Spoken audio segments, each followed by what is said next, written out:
Good morning.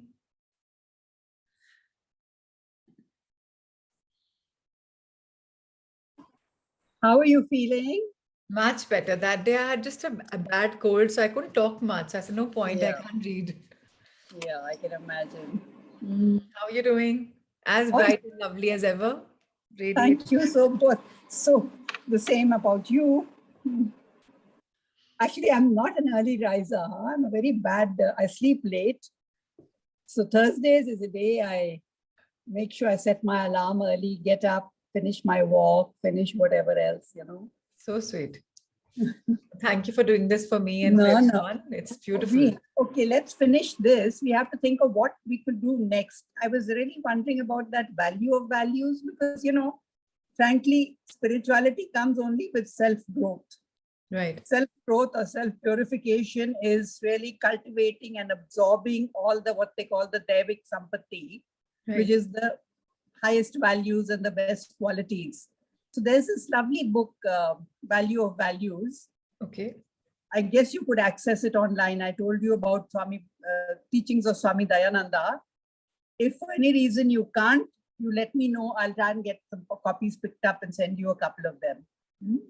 So what I'll try and do is first Google the book cover and send it to you. If it's the same, then I'll try and get the Now, PDF. no, if you do one thing, you download teachings of Swami Dayananda. Okay. I'll show you the icon. So if you download that, you can get it online. This will be the icon. Can you see? Yeah, I can. Yeah. So when I go into this, in fact, I can access a lot of stuff, like I go to either my library or his talks, public talks, anything, all his books are there. So I should check if book this Value of Values is there, because if it's not there, then I'll pick them up. Because now we're in chapter 11 and we have no, we still have few days, 2-3 weeks to go. Yeah, 4 weeks. Yeah, it is there. This is the book. Yeah, but I'll try and see if it's available as a PDF for us to showcase and read like this. Yeah. So on the app, it may be available, but we need to have a PDF to read. So you need a copy. Is that what you're saying? Then I'll post you one. I'll try and see it today. If I can't find it, I'm going to ask you to post. Send me a message. Send me a message. Yeah. Actually, you know what's very interesting? We have time.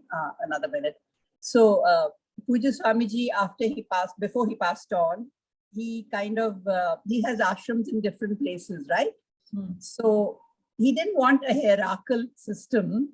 So he put a board of trustees with one acharya in Rishikesh at Puranijari, at Anaikatti, or wherever different. He gave each of his acharyas independence with a board of trustees working. And he was very keen for Swami Paramarthanand, who he considered one of his brightest students, to take over Rishikesh. But Swami Paramarthanand was very clear. In fact, he told Puja Swamiji, he says, I have so many students in Chennai, I cannot leave them. They depend on me, because he has 6 classes. I mean, okay, not with the pandemic, but otherwise he has 6 to 7 classes a week, every day of the week except one day. he's going to different parts of the city and doing different texts. Mm. So then I don't know who he put in Anaikatti, I'm not very sure, but for his last rites when he passed on, he was in Rishikesh when he died. In fact, Narendra Modi has studied one of the Upanishads under him. Narendra Modi went to meet him before he died because he had taken a sankalp to stop his dialysis. Mm. So Modi went there to talk to him and persuade him, please continue because we all need you, kind of thing. Wow. I mean, you know, the Upadhi, as they call the body, is kind of already falling apart. But for his last rites, he had specially asked for Swami Paramarthanand to conduct those rites. Wow. So you all saw it. It was you know, it was a live stream on Zoom, whatever, on from Rishikesh, and all the way the whatever the rituals are, whatever mantras have to be chanted, he wanted it to be so, because Swami Paramarthanand is too much of a traditional teacher. Mm. He is. I'll never forget what happened with me once. I don't know if I told you, when I had bought this house I've built this house in Kodi. I was looking for a name for it, and looking at different names, I zeroed in on Shivoham. And there are so many meanings of Shivoham.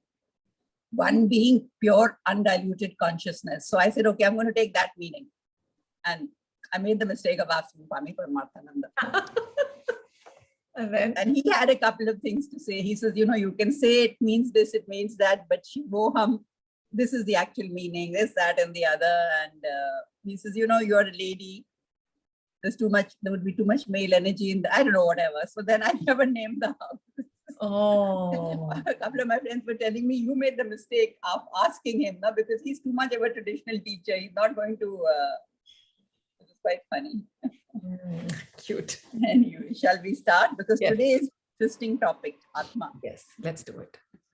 All right. So I'm going to. So we saw that chapter 11, Atma. We're reading the very beautiful book of Introduction to Vedanta. So in this beautiful chapter on Atma, the spirit, the soul, let's read further to understand. We saw that Sharira Trayam is made up of matter. We know from experience that matter is an inert principle. From the standpoint of modern science also, the body is made up of various elements like carbon, iron, calcium, etc., which are inert in nature. This is the reason why doctors find iron or calcium deficiency in a body. Thus, the body is made up of matter or chemicals, which are inert by nature. The scriptures also reveal that the body made up of 5 elements is inert in nature. In other words, all the 3 bodies which are made up of inert matter also should be inert in nature. They are subject to the law of chemistry, physics, etc. If the body also is made up of matter, then how is it different from the external world of matter? What makes the body alive? That is sentient or conscious. Consciousness has remained the biggest mystery throughout history. Theories have been put forth and have been refuted. The scriptures teach us that the consciousness is not the property of the body because matter is intrinsically inert in nature. Consciousness is again not a product of the body. It is not a part of the body as well. It is a separate, independent entity, different from the body, but it pervades the body, makes it alive and sentient. This consciousness is called Atma in the scriptures. Consciousness is Chit in Sanskrit. To understand this principle, let me see an example. Let us see an example. I hold this book in front of me and I ask, what is here in my hand? You will immediately answer that there is a book. Then I ask you, what else is there? You say nothing else. I say that there is one more thing on the book which is very evident, which everyone takes for granted. In fact, most of this alone, I can see the book. Because of this alone, I can see the book. It is a light which helps me see the book. The book is bathed in this light, enveloped in it, spread over by the light. Now let us note the following points. Light is not a part, property, or product of the book. Light is an independent entity which pervades the book and makes it visible. Light is not limited by the boundaries of the book. Light is not destroyed when the book is destroyed. Thus, the light survives the destruction of the book. Finally, and most importantly, when the book is removed, the light continues to be there, but it is not visible when there is no reflecting medium. The scriptures point out that the consciousness is comparable to light. Hence, we can extend the above points to consciousness also. Consciousness is not a part, property, or product of the body. Consciousness is an independent entity which pervades the body and makes it sentient. Consciousness is not limited by the boundaries of the body. Consciousness survives the destruction of the body. It continues to exist even after the death of the body. The surviving consciousness is unrecognizable because the reflecting medium called the body is not there. Prachi, I'm just going to dive in here. When they are talking the last principle, the reflecting medium they refer to is not the physical body, because you can see a dead physical body. It's the subtle body, which is actually also matter. It's subtle matter, okay? So that subtle body, the Sukshma Shariram, is the reflecting medium for consciousness. So that is what detaches along with the pranas from the body. And the mind is also there if we get what we saw when we saw the components of the Sukshma Shariram. So it withdraws, I mean, it just detaches and moves away. And consciousness is all pervading, but it is not reflecting in the dead body. That is what it means. So when they're saying called the body is not there, what they mean is the subtle body is not there. Absolutely. Since consciousness continues to survive after the death of the body, it is immortal. It is not limited by time. It exists at all the three periods of time, the past, the present, and the future. Hence, it is called Sat. Moreover, the consciousness is not restricted by the boundaries of the body. Hence, it is not limited by space also. That which is not limited by time and space is called Ananta, limitless. Thus, Atma is Sat, Chit, and Ananta. The scriptures point out this limitless alone, when experienced mentally, is called as Purnavatam or Ananda. Purnatvam or Ananda. Purnatvam or Ananda. The sense of fulfillment is called Ananda. When a job is left incomplete, there is no sense of fulfillment, whereas when the job is completed, the sense of fulfillment expresses itself in the mind in the form of Ananda. Sense of limitation expressed in the mind is Dukkham or sorrow. Whenever a person is sorrow-stricken, we try to find out what causes his feeling of sorrow. On the other hand, when there is Ananda, there is also a sense of completeness, a sense of fulfillment. Sat Chit Anand is also Satchit Ananta is also Sat Chit Anand. Therefore, the nature of Atma is Sat Chit Anand. This Atma pervades in and through all the three bodies which are Anatma. Thus, every individual we see is a mixture of two parts, Atma and Anatma. That is consciousness and matter. Generally, whenever I use the word I refer to the reflecting medium, the Anatma, the matter part. When I give my biodata, I refer to either the Sthula Shariram, the physical body, or the Sukshma Shariram, the subtle body. This identification with Anatma, the matter part, is the cause of my samsara problems related to birth, old age, etc. Can you just clear this a bit more, Dimple? Yeah, so what they say is that what is Anatma, that is the body, is born in time. And it has to decay, and whatever is born in time will end in time at some point, right? So in that process of existence, you will grow. There are 6 stages, what they call Asti, Jayate, Vardhate, and all that. So one point is where the body starts to decay and ultimately you will die. So because you are identifying that I am the body, you fear death. if you shift your vision to look, actually, there is a container and there is something within it, an essence within it. You are that essence, but you think you're the container. If you try and shift your vision and understand that this has to happen, you cannot fight it. So there's no point. Just accept the fact that everybody who's born has to die one day. That is called, and also you have to understand that, look, I am playing a role. I have different roles depending on whether I'm the mother or I'm the sister or I'm the friend or I'm the teacher, whatever it is, or the employer. All these are just different hats I wear. But fine, I have to wear those hats. I have to play those roles. But at the back of your mind, you must always be aware of the fact these are temporary roles. Nothing is permanent in this Vyavaharika Satyam, which is transactional reality we live in. And I'm actually that sentiency. I am not the body. Because you can objectify everything. You can objectify the body and say my body. You can objectify the mind and say my mind. So then who are you? You are that consciousness principle by which everything else becomes apparent. Absolutely. Perfect. But that is not an easy thing to do. One just has to first even be aware of it and then occasionally mull on it. As Swami Paramathanand says, like an actor goes into the green room and he knows he's not the person, the role he's playing. Same way, sometime, even for 5 minutes in the day or whatever, just remember that. So slowly that becomes stronger and stronger as an orientation. Yeah, it's like you keep putting it subconsciously there and one day it will become a reality. So you keep working on it. The samskara will become a deeper groove, you know. Yeah. So we have to be very clear. Now see, people say, oh, why there's illness or suffering and all. That is the nature of anatma. You can't fight it. You have to accept it.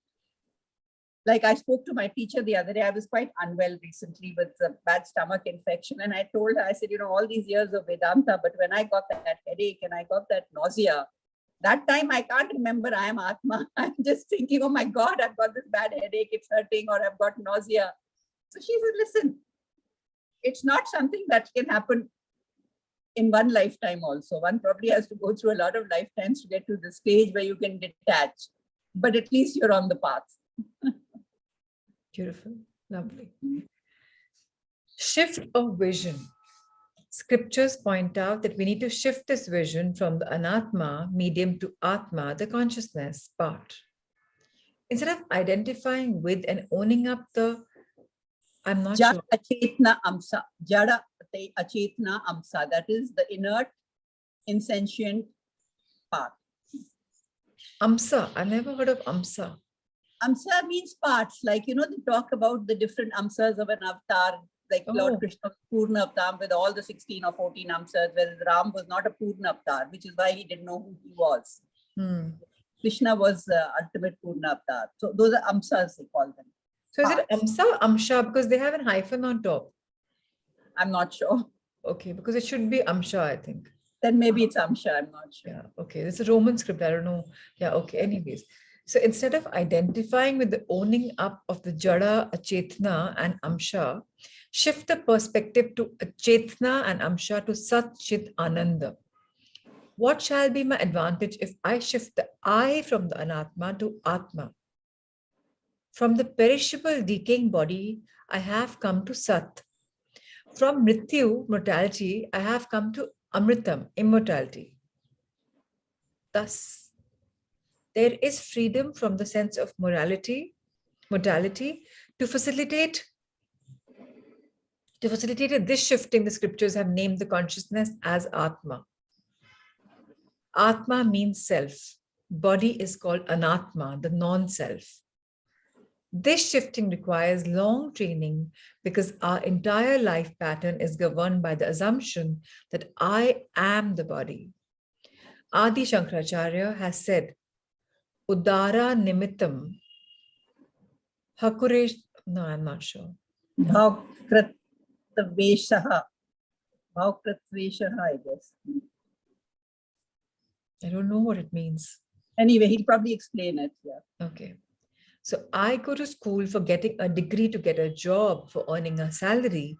I earn this money to maintain my body, to provide for the body, to entertain the body. My entire life is spent in providing for the body in the present as well as in the future. The very perspective of life is governed by my understanding of myself. See, I'm just trying to understand what that word means. Bhautik is material, matter. Yeah. So nimittam is reason. So my entire reason for living is looking after this body, which is inert matter. I think that is what that particular expression is. Yeah, thank you. So the very perspective of life is governed by my understanding of myself. Dayanand Swamiji said that the self-judgment leading to self-conclusion determines my personality and pursuit. Since my whole life has been governed by the self-misjudgment, shifting the perspective cannot be done overnight or in a month or in a year. It requires a lot of training. Once I shift my vision from Anatma to Atma, I should apply everything we used to refer to as Atma to the word I. Who am I? I am not a part, a product, or a property of the body. I am someone different from the body. I pervade the body and enliven it. A time will definitely come when the body will perish, but I will survive the death of the body. Finally, when this body dies, the surviving, I will not be able to transact or interact with the world, nor can the world interact with me. Not because I'm not existent, but because I have no medium of transaction. This knowledge, till I get another body, till I get another body. Yes. Because you need the body for transacting. This knowledge is called Aham Sat Chit Ananda Atma. This is the training I need.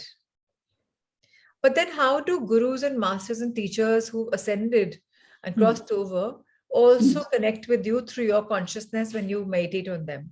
Then the energy becomes one and you're able to hear them very clearly, even though the body is not there. Because they are realized souls. Yeah. And they're living in subtle form, in a subtle world. And the person who's little evolved can tap into the subtle energy. Yes. That's why this connection is there, even though there's no body. Actually, I would think that when you disassociate from the body, which you do in meditation, in terms of you are just observing your breathing, or you're just, being, at that time, it's probably easier, even if you're not an evolved soul, but those are the times when that channel kind of opens up, is what I'm guessing, right? Yeah, because you had that beautiful feeling of just calmness, and you're kind of focused on, which is your true nature, which is what you are, consciousness.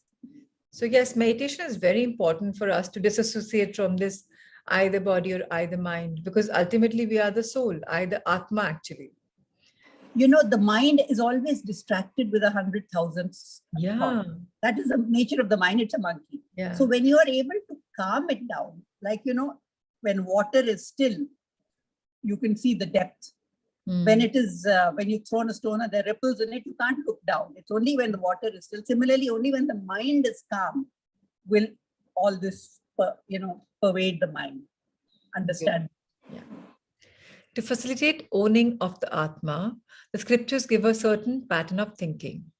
If we get used to this pattern of thinking, it will help us in shifting our perspective. This pattern is based on the law that whatever I experience is different from me, the experiencer. To understand this, let us see this example. The eyes can see everything in the world except themselves. We cannot see our own eyes. Similarly, we can contact all the numbers in our telephone except our own number. Thus, we arrive at a rule. The subject is different from the object. Extending the same principle, we can say, who am I, the experiencer of everything, is different from everything that I experience. Okay, let's read this again. Thus, we experience and arrive at a rule.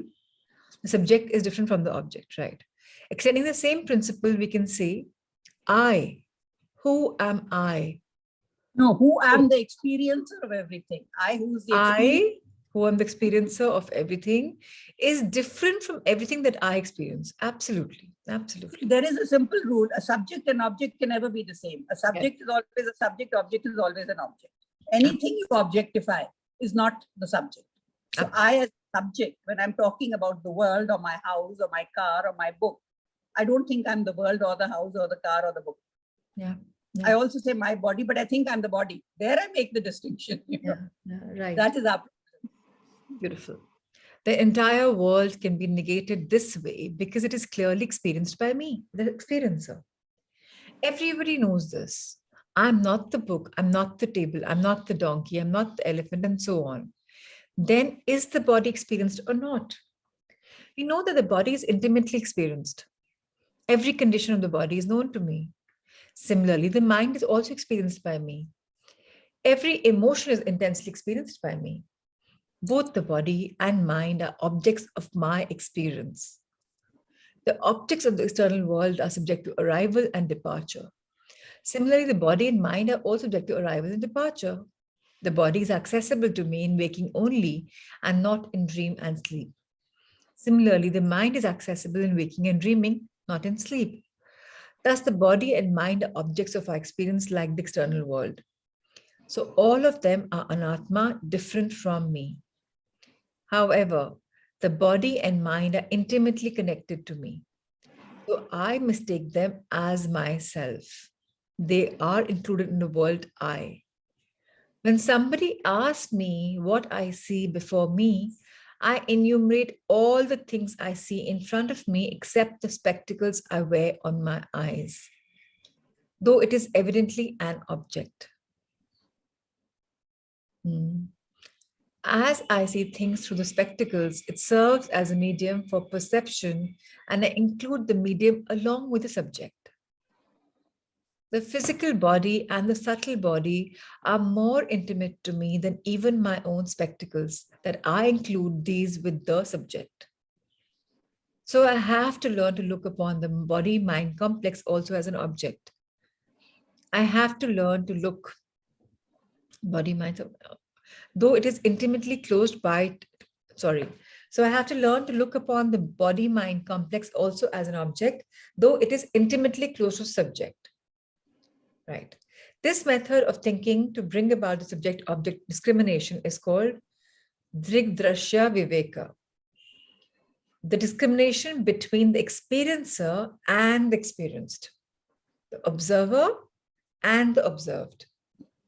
By adopting this pattern of thinking, I learn to identify myself with Atma, the experiencer, the witness consciousness principle.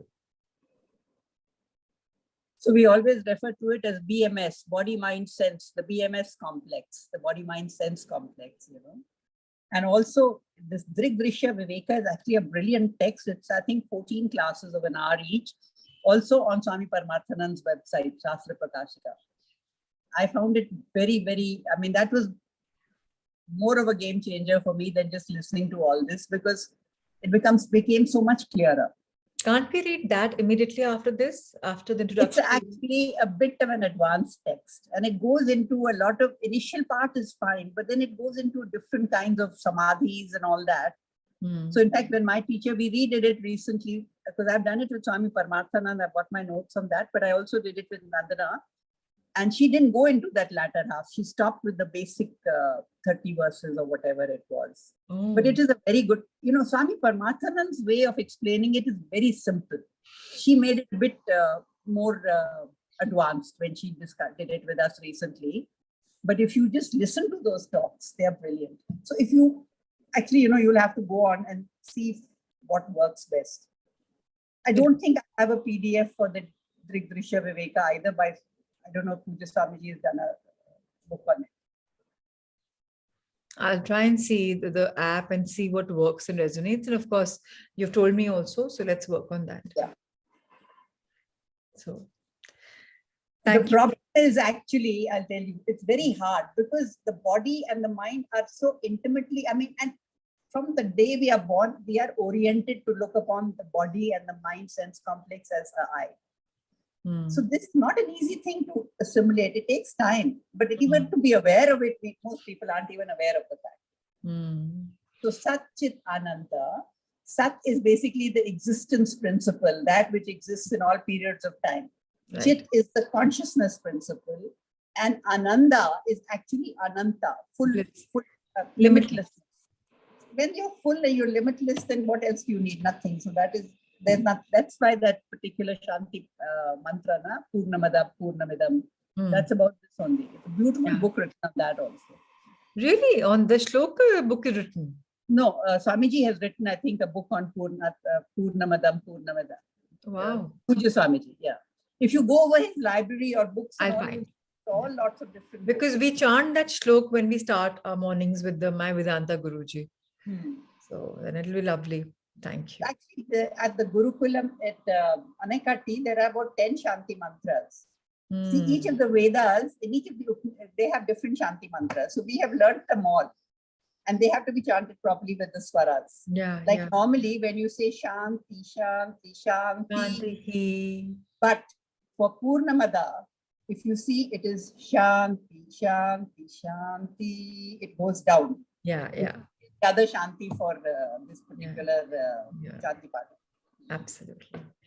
It's so beautiful to connect with you every Thursday and learn something new.